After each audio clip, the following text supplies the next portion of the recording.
Sidang lanjutan perkara penganiayaan dengan terdakwa William Charles dan David Nicholas kembali digelar di Ruang Cakra 8 Pengadilan Negeri PN, Medan Selasa tanggal 5 Juni tahun 2023. Adapun agenda yang digelar adalah pembacaan pledoi atau nota pembelaan yang dibacakan William Charles dan David Nicholas maupun kuasa hukum kedua terdakwa Rahmat Romi Tampu Bolon atas tuntutan Jaksa Penuntut Umum JPU mengenai tuntutan 9 tahun penjara yang telah diterima kedua terdakwa. Di hadapan majelis hakim diketuai Immanuel Tarigan, William Charles dan David Nicholas yang dihadirkan secara online dalam pledoinya dengan tegas mengatakan, tidak melakukan pengeroyokan terhadap Usop. Hal itu kata kedua terdakwa dapat dan bisa dibuktikan dari saksi-saksi yang hadir ke persidangan dengan jelas mengatakan kalau kedua terdakwa tidak memukul Usop. Bahkan jelas William Charles pada sidang sebelumnya Usop selaku saksi korban sendiri juga mengakuinya. Saya, William Charles dan David Nicholas keberatan dijatuhi hukuman dengan pasal 170 ayat 2. Karena saya dan David Nicholas terbukti tidak memukul Usop, ujar terdakwa kepada majelis hakim Immanuel Tarigan. Dalam nota pledoi yang dibacakan William Charles itu, juga mengaku keberatan dengan dakwaan JPU yang mengatakan terdakwa ada menusuk Usop secara bersama-sama dan terus-menerus. Menurut terdakwa, JPU tidak dapat membuktikan dengan alat apa terdakwa melukai Usop, luka mana yang disebabkan, dari arah mana menusuknya. CCTV jelas menunjukkan bahwa terdakwa tidak terlibat dalam perkelahian dengan Usop. Sedangkan terkait menodongkan airsoft gun, itu karena terdakwa untuk mencegah Usop melempar batu. Soal saya mengambil satu buah pistol warna hitam itu tidak benar. Yang sebenarnya adalah satu buah airsoft gun, ujar terdakwa. Di pledoi itu, terdakwa juga tidak menerima tuduhan yang mengatakan Vinson menyuruh David pulang ke rumah memanggil William.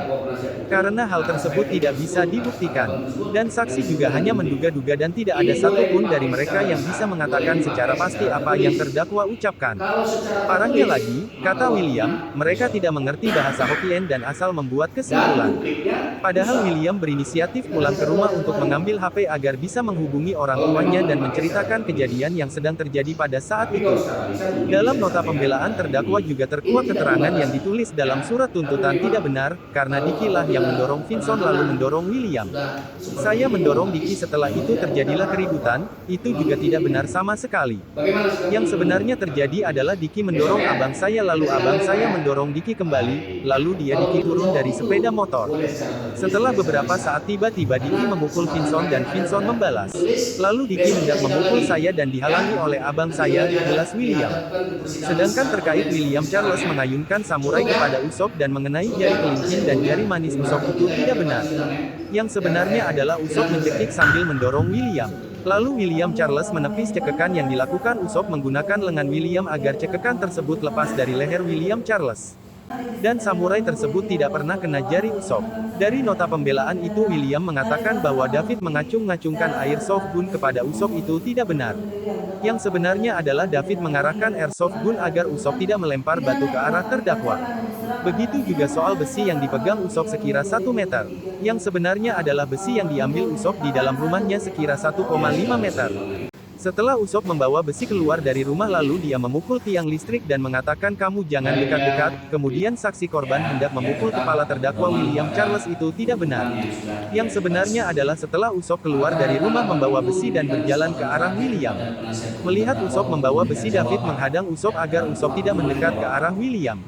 Lalu setelah menghadang Usop, David berpikir Usop sudah tenang dan David pun berbalik dan kembali menuju ke arah William. Namun, tiba-tiba Usop lari ke arah William dan langsung mengayunkan besi tersebut ke arah kepala William sebanyak 2 kali dan William menangkis menggunakan tangan kiri lalu membalas Usop dan terjadilah perkelahian antara Usop dengan William. Disebutkan William, kalau di dakwaan JPU ada mengatakan Usop menangkis serangan dari William Charles itu tidak benar.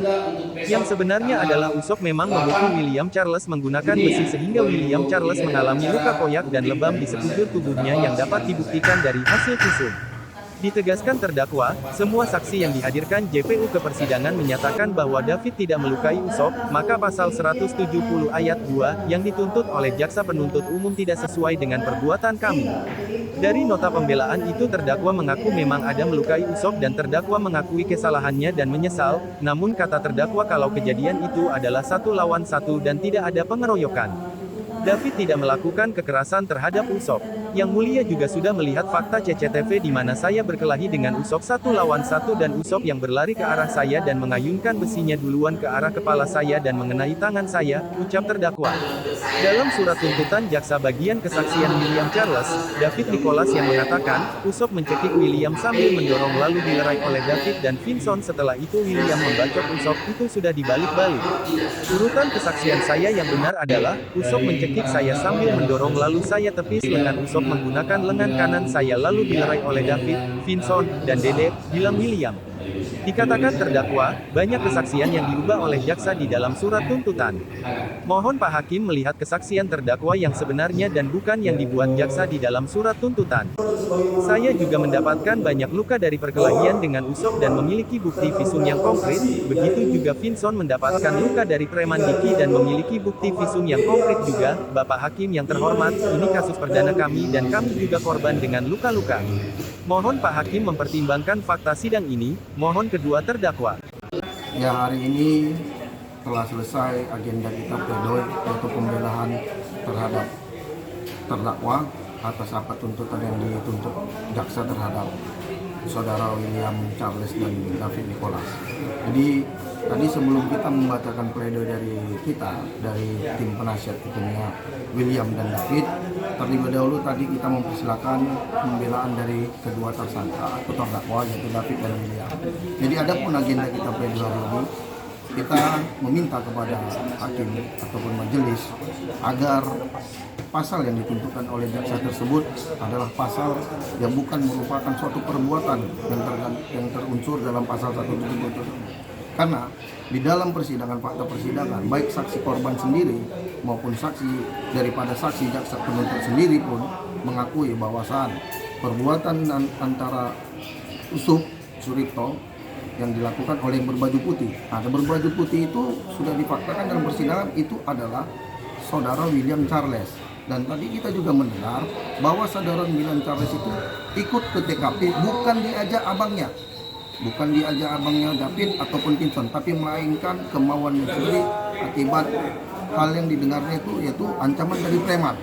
Nah, makanya dia ikut ke TKP tersebut. Tapi sekali lagi kepada Hakim Mulia yang menangani perkara ini kami mengucapkan terima kasih karena surat kami juga untuk meminta kepastian hukum dan keadilan itu sudah diterima oleh hakim dan ketua pengadilan negeri Medan. Jadi kami penasihat hukum dan keluarga tidak meminta terdakwa itu dibebaskan, tapi kami meminta keadilan akibat pasal tersebut.